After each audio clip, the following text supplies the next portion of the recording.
الرحیم الحمد للہ رب العالمین والصلاة والسلام علی اشرف الانبیاء والمرسلین نبینا محمد وعلی آلہ وصحبہ اجمعین اما بعد السلام علیکم ورحمۃ اللہ وبرکاتہ۔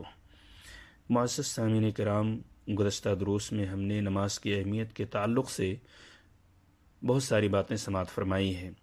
آج کا یہ درس بھی اسی موضوع سے متعلق ہے۔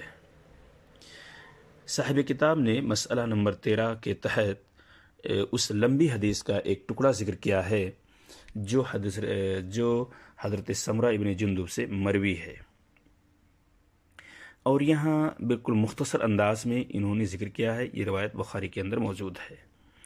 عن سمرۃ ابن جندب رضی اللہ عنہ عن النبی صلی اللہ علیہ وسلم فی الرؤیا قال اما الذي يسلغ رأسه بالحجر فإنه يأخذ القرآن فيرفضه وينام عن الصلاة المكتوبة رواہ البخاری۔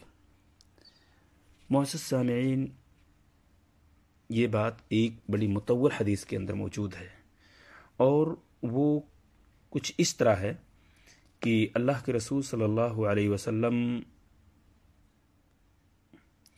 ایک صبح آپ نے فرمایا کہ رات میرے پاس 2 آنے والے آئے، انہوں نے مجھے اٹھایا اور مجھ سے کہا کہ ہمارے ساتھ چلو۔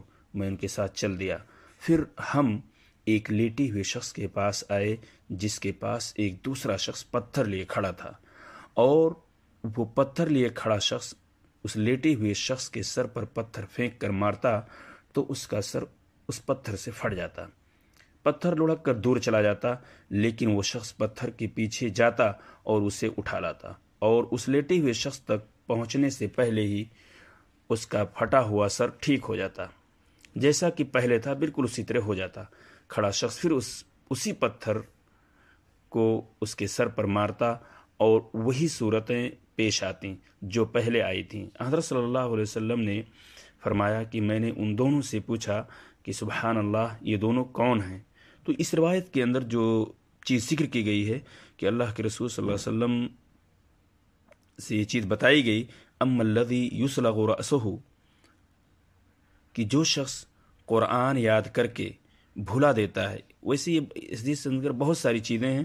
آپ صلی اللہ علیہ وسلم سے جب پوچھا تو اسی وقت اس کا جواب نہیں، بلکہ ان دونوں نے کہا کہ آگے چلو، اور پھر آخر میں یہ جواب آپ کو ملا ان دونوں سے کہ جو شخص قرآن یاد کر کے بھلا دیتا ہے، جس شخص کا سر پھوڑا جا رہا ہے یہ وہی شخص ہے جو شخص قرآن یاد کر کے بھلا دیتا ہے، اور جو فرض نماز پڑھے بغیر سو جاتا ہے اس کا سر قیامت کے دن پتھر سے کچلا جائے گا۔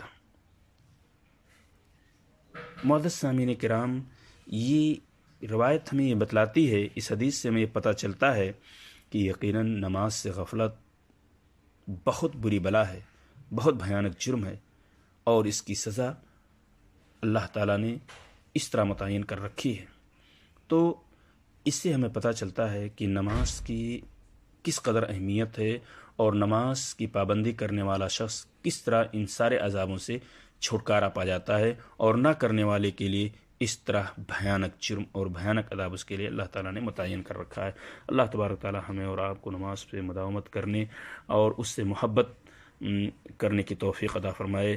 آمین۔ السلام علیکم ورحمۃ اللہ وبرکاتہ۔